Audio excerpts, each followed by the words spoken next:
on his head to music. Okay, so you'll see you. I am set. My name is Jim Colucci. Today is October 24th, 2007, and I have the great pleasure of interviewing Tyne Daly here in New York City for the Archive of American Television.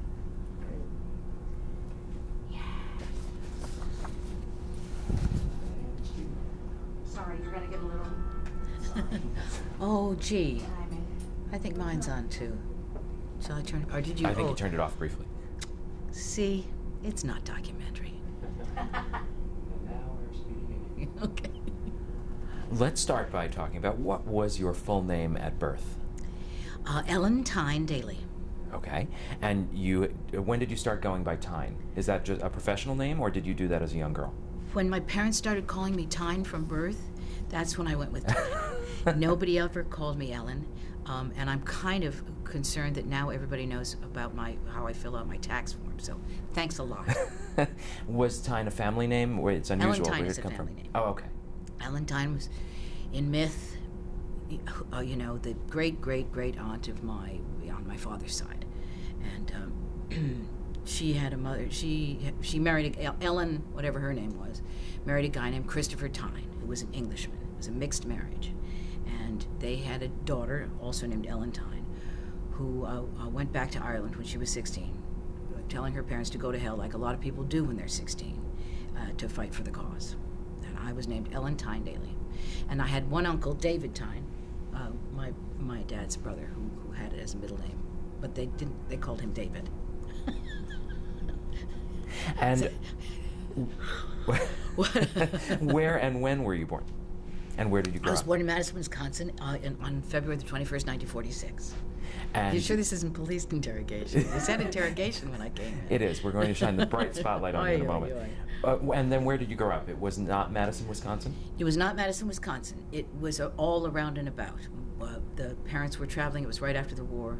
We were in New York, and we were shipped off to the parents in, you know, places like Solon Springs, which is way at the top, or Rochester or stuff. And then my dad did a series, television series, for a little better than a year in Europe, and we lived in Europe. We traveled to France first, and then spent the summer in Paris. We traveled to Cannes, spent the summer in Paris, and then drove in a tiny little car. This is me, my mom and dad, and my two sisters, through the Rhine country and across to Denmark to Hamlet's Castle and across to Sweden. And the balance of the year was in Sweden. That's a lot of early influence on a young girl. How old were you at about that point? I turned 8 in Sweden, so I was 7 and 8. And what was we're going to talk about your dad in a moment. What was the series that your dad was doing in Europe? It was called Foreign Intrigue. He had taken over from another fellow who quit. Then he also, I think he only did one season, which in those days was 36 episodes. Because, I'm sorry, 39 episodes. You made 39 shows and then 13 weeks off, which was hiatus. So they made 39-hour shows, and then he wanted out. And we came back, and he went back to make a couple of kind of transition shows until they got the new guy for the 3rd season. I don't remember anybody's names, but I'm sure it's in the archives. And then where, I'm sure it is. And then where did you come back to after Europe? New York, about 40 miles up the Hudson River from New York City, a little town called Suffern, New York. And then it was the countryside. Now it's sort of, you know, true suburbs. It's just an extension of the bigger city, you know, people. But it was like it was a 45-minute commute. So my dad was working in the theater a lot, and we lived in the country. And he worked in the city, and we came into the city, that is my sisters and I, to do various kinds of lessons and getting improved. In acting? No acting lessons, no singing. Singing mostly. I didn't do dance very much. We had to do that awful learning how to do, you know, social dancing, little boys and girls with gloves and things. Not cotillions, actually, just sort of going down to the local thing and learning how to cha-cha and waltz and all those other things that when you're a fat kid make you feel very awkward, you know. Were you preparing, were you going to be a debutante? Were you preparing? No, not at all. I was going to be an actress. I knew I was going to be an actress by the time we got back from Europe. No, really. So when did the arts bug bite you? Because you said you were taking the singing lessons, and then when did acting Because come into it? I'd watch my parents from much smaller than that, because they would go and do summer stock, and we would get to sit in the audience. We all had our theater manners by the time we were about 3, to sit through plays, and so I watched them transform into different people on a regular basis, which was pretty fascinating and thrilling. Sometimes a little scary. But my first memory of seeing Dad on television is Foreign Intrigue. We were in Europe. We went to visit this set.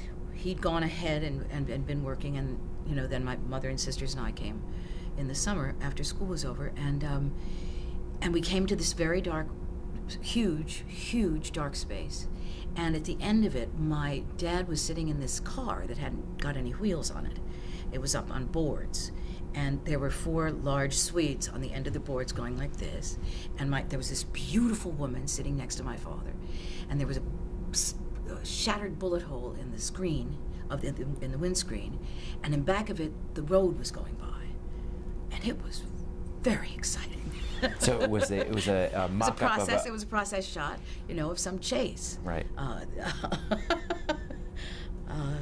There were the endless trench coats. It was a trench coat show. I don't think he wasn't a cop. He was a journalist of some sort. You could tell he was a journalist because he smoked a pipe. And the days when you could smoke on television. In the days of who's that wonderful You Are There, and the one who reported from London. Edward R. Murrow. Edward R. Murrow, thank you. It was the Edward R. Murrow image. Now, when did you first see television? Because I know, obviously, with your dad being an actor, it was an influence on you. When did you first see it? When did it first come into the family's life? We lived here. My dad, we had lived in Long Island for a while. Then we moved into Manhattan, and my dad was doing live television. Studio One and Philco Hour and Danger, and U.S. Steel, Alcoa, Omnibus, those kind of shows. This was the early 50s, before the trip to Europe. Before the trip to Europe. And the butcher was in love with my mother, who was a very beautiful woman, and found out that my dad was on television because she had to tell him a lot about her husband and how married she was. But he said, you have to have a television. So he bought us our first television. I don't know if there were anyway, it was 7 inches. And we watched kid shows, of which there were a lot. Kugler, Fran and Ollie might not have been on yet. Can't remember it.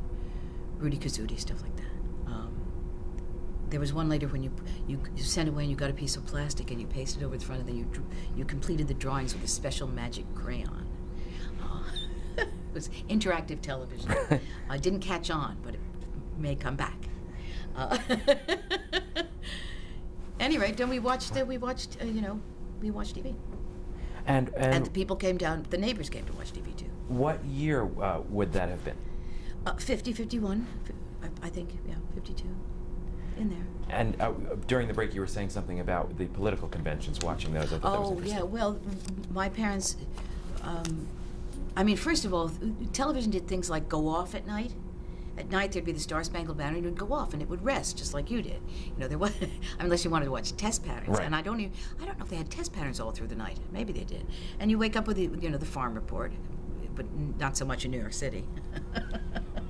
But so anyway, the parents got fascinated by the conventions, the Republican and Democratic Convention of '51. I'm pretty sure Stevenson and Eisenhower, and what I was most impressed by as a kid was how fascinated they were. They were glued to the tube because they were getting to watch the real thing go down, which is television has always been good at. Television has always been good at the real event. The drama on television is a different thing, but the sports and news and it's happening right now. Timothy McVeigh, and things going up, and we're watching it happen. People are going to space. That's always been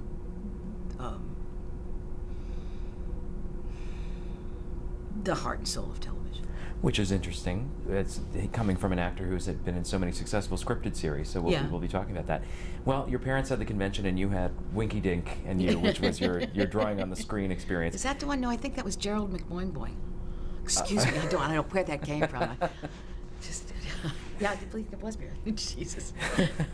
Well, let's talk about your parents now. Tell me about the storybook princess. Tell me about who was Shirley,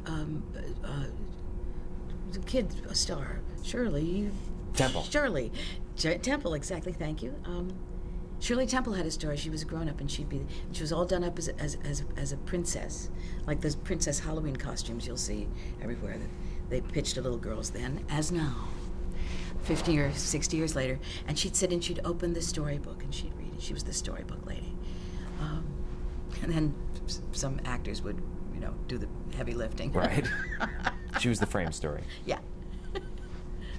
We liked her. Sorry. No, that's quite all right. Let's talk about your parents. Okay. You can tell me first, mom or dad? Who do you want to talk about first?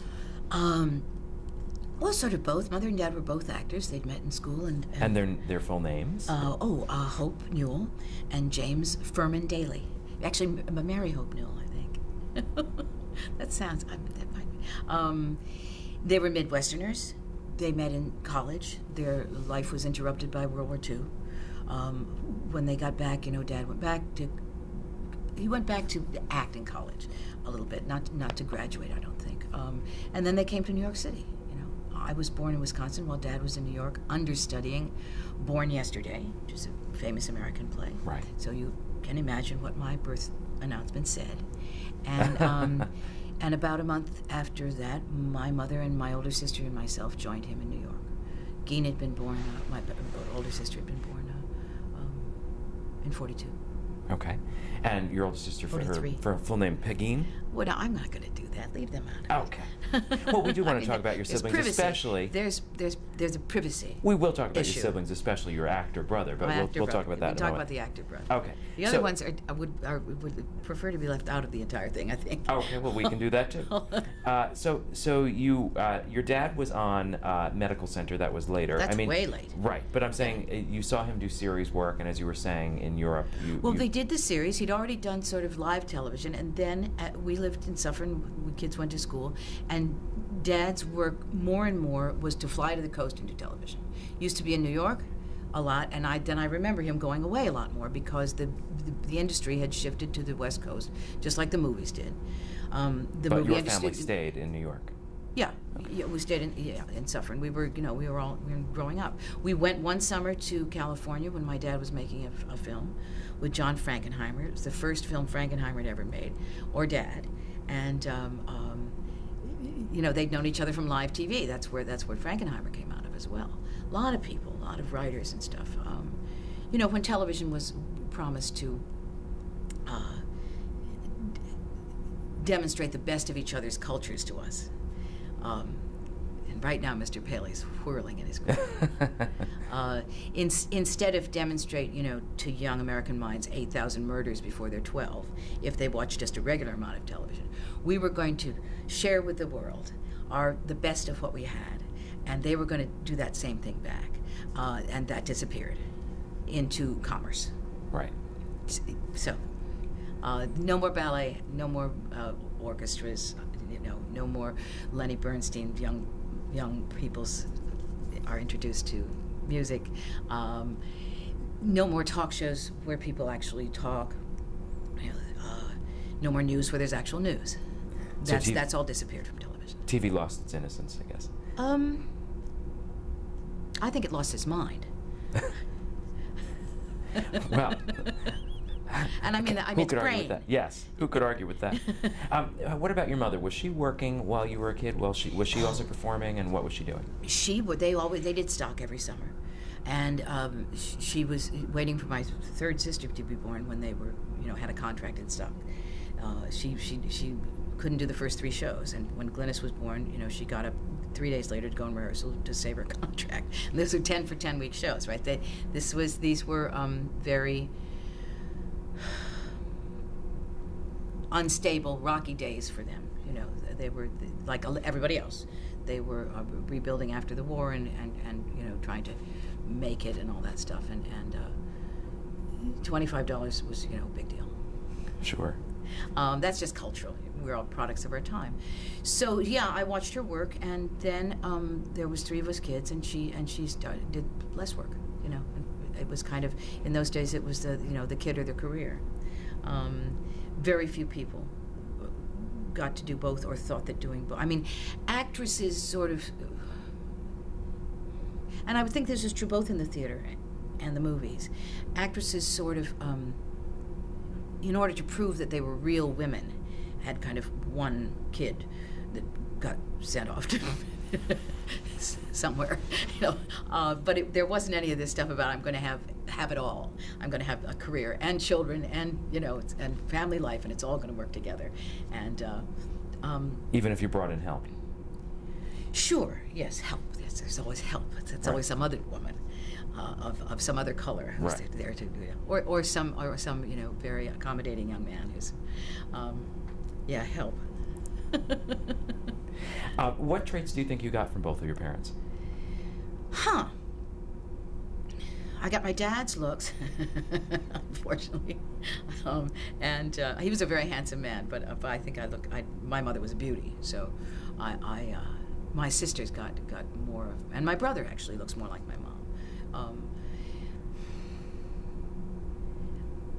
In some ways, I think my mother's passion for the idealism of the work. She was a lady who was terribly idealist about it, as was my dad, but she didn't eventually go in the trenches and see what it was actually like. So she kind of kept her idealism and her innocence about the glamour, and that she was a very hard worker. She's a wonderful cuer, my mother. Up until recently, she cued my dad. She taught him all his words, and she taught me a lot of words too, along the line. When I was, beginning to be an actress. I mean, that's, now I've got a play. I'm 62 years old. Mom is 87. I have a play that I'm going to do in January, and when I go back to L.A., she'll want to cue me through. She's a little everything is going, but she still wants to cue me through. It's good. Well, it's good to stay active. It keeps you going. Let's talk about your hobbies growing up. And when you decided to be a performer, as you started to say. There was no room for hobbies. There was no hobbies. There was devotion to the theater. There was, I can't explain to you what a big deal these people made it seem to me. It was an important social service to uplift and delight. So I went to the local theater, and I did makeup. The first thing I did there was paint the other little children, and And you were a child yourself. I was 11, I guess, or 10 or 11, something like that. 11 maybe. I was 11 when I made my debut. In? At the HMS Pinafore, playing the captain's daughter. My mother still has the costume somewhere.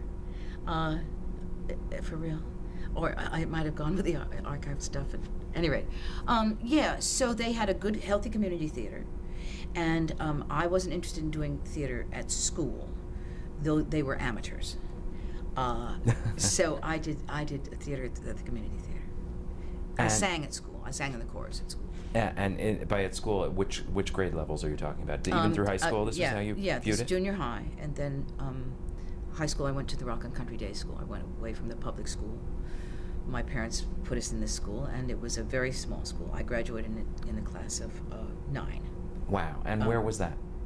New City, New York, a little bit up from Suffern. Right. There was a bit of a traveling there. My parents started this school with some other parents who wanted a day school instead of a sleepaway, instead of boarding school. And it's still there, Rock and Country Day School. And did your siblings go there as well, eventually? Well, my older sister didn't. She had gone to Stockbridge School, and my younger sister and I went to RCDS. And Tim Daly went to a different school because he came a bit later. He went to a Rudolf Steiner school. And then, but in your high school, did you still have the same view about not wanting to be in there performing because it was more amateur? Were you acting in high school, or did it come later? When I went to the 10th grade, which is when I went to the RCDS, there was a woman there who did plays. She was the history teacher, and she did the plays. And the next year she left to join the Peace Corps. That'll tell you how long ago that was. And I went to the headmaster, whose name was, in fact and indeed, Kendall Schwartz Pennypacker, and he was a lovely man and a brilliant teacher. And I said, "I'm sorry, who's going to run the theater department this year?" And he said, "Nobody, because you know, the English teacher doesn't want to do it, and the history teacher is new and doesn't have time, and the math teacher has no interest, and we don't have enough staff, and no one's going to do it." And I said, "Mr. Pennypacker, I'm very sorry, but I cannot stay in a school that has no theater department." And he said, "In that case, you have 3 afternoons a week, and you will put on 4 productions a year, and you will have 2 hours, and you will get a sign-up sheet, and you're the theater department." Wow. Which was one of the great gifts of all time for a kid like me. He was very smart. And so I put on the plays. I was the boss of everybody, and I chose them out, and I was, you know. How did you choose them as a kid? They had auditions. But I mean, how did you choose the plays? I mean, did you have an idea of what great plays were at that young an age? We did the Aria da Capo by Edna St. Vincent Millay. We did Every Man, which was pretty classic. I already had a beat on some of the pre-Shakespeare plays because I'd gone away at 15 to the American Shakespeare Festival as an apprentice. So I was very snootsy. I had a lot of ideas. And did you take those ideas? Black verse was one of my big favorites. Always popular among we the teen did. Oh, crowd. we did that short story about the town that stones somebody to death. The Lottery. The Lottery. Yes, that was a popular one. Did you bring those ideas about theater with you to college? And where did you go to college? I did. I went to college at Brandeis because they accepted me. I'd applied to Northwestern. I'd applied to Boston University. They turned me down. I went to Brandeis, I think, in some ways as a token Gentile, you know, to fill a quota. There was me, and there was my Catholic roommate, and there were 9 Nigerians, and that was about it. And it was a great experience because I was the minority in a majority power structure of Judaism, and it was fascinating and very worthwhile. And I went because there was a guy named Jasper Dieter, who was another guy. How's that for a name? Jasper Dieter. He ran the Hedgerow theaters in the 30s. He played the first Pa Jode in Tobacco Road. He had a brilliant career. He lived on booze and cigarettes, and he was old. You know, he was probably like 52. You know, and he was brilliant, and he was my teacher. And when he left, so did I. Left Brandeis. Yeah. So did you finish college, or did you go right into performing? I went home and I told the parents, save your money and send me to trade school. And so what did you do after that? Where did you go? I went to the American Musical Dramatic Academy in the city of New York, under the tutelage of Philip Burton and Sandy Meisner and Lehman Engel and people like that. And did that lead directly after that to your first professional acting work? Was that in New York City? No, I was. I cheated and worked in between. You weren't supposed to work between the first and second year, but I did anyway. I auditioned around and went. I did a summer of stock. It was different stock than my parents had done. We're down to 7 for 10-week stock, and 3 of them are musicals. At the China Dragon Theater in Hooksett, New Hampshire. I did a summer of stock. I'd already been to the Shakespeare Festival, so I was balancing my education. Yes, right. And I played the gigantic one. I think her name is like Gargantua or something in Funny Thing Happened on the Way to the Forum. And I played the little Japanese geisha in Tea House of the August Moon. And I played in Funny Thing Happened on the Way... no, I'm sorry. Stop the World, I Want to Get Off. You know. So very varied roles, as summer stock is, yeah, right? What else did we do? She Loves Me. I played a shopper in She Loves Me. And some other stuff. And then Peter Schaefer, we did the public ear and the private ear public eye. 2 one-acts by Peter Schaefer. You care about any of this? I do. We haven't gotten to TV yet. Well, we're about to. I was Okay. just going to say, what was your first job in television? When did I'd that start already had happening? that. Well, tell me about it. I'd already had that. When Dad was doing Foreign Intrigue, they hired my sister to play a mute child who kind of spooked around in this old castle and was mysterious. And basically what she did was let the hero, my dad, out of a lot of sticky situations. They were shooting on a location at this beautiful old Swedish castle. It was Swedish winter. My sister Glynis went up and got a terrible ear infection and got sick, and I replaced her. And none of her costumes fit, and the shoes didn't fit. Was it all about Eve? Did you poison her? No, I didn't poison her, actually. I didn't. I think Glynis was too unsettled by, it was very nervous. I was not nervous. I was confused because we did the last part of the story first. We did the last scene of the story. My dad had explained the story to me, but we shot the last scene first, and then we went back and did other things in other places, and that was always confusing. That was confusing and remained confusing to me, which is why it's more comfortable in the theater, because you get to start at the beginning of the story and tell the whole story. In the movies and in television and kind of film, you shoot all the scenes in the kitchen, and then you shoot all the scenes on the street, and then you shoot all the scenes, Except for in sitcom, which we're going to get to your sitcom experience too, as well. That was pretty terrifying. Well, we'll get to that. But so, what was your first job though, as an adult, that you were getting on your own after going to acting school? After graduation? Yes. I don't remember. I started auditioning all over the place. I'd been auditioning anyway. I got a job off Broadway at the Cherry Lane Theater.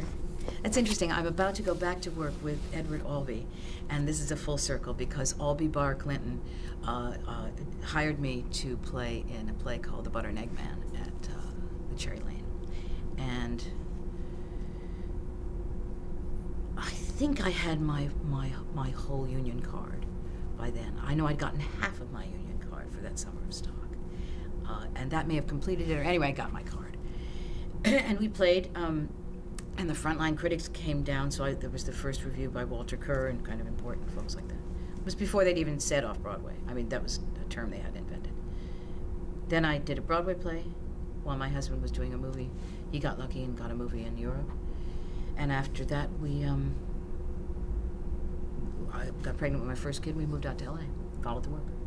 And I think when we come back, we'll start talking about L.A. because I know you appeared in an episode of The Virginian. Which, was that an LA production? Yeah, Great. 90-minute Virginians. Well, when we come back, we'll start with that. Okay.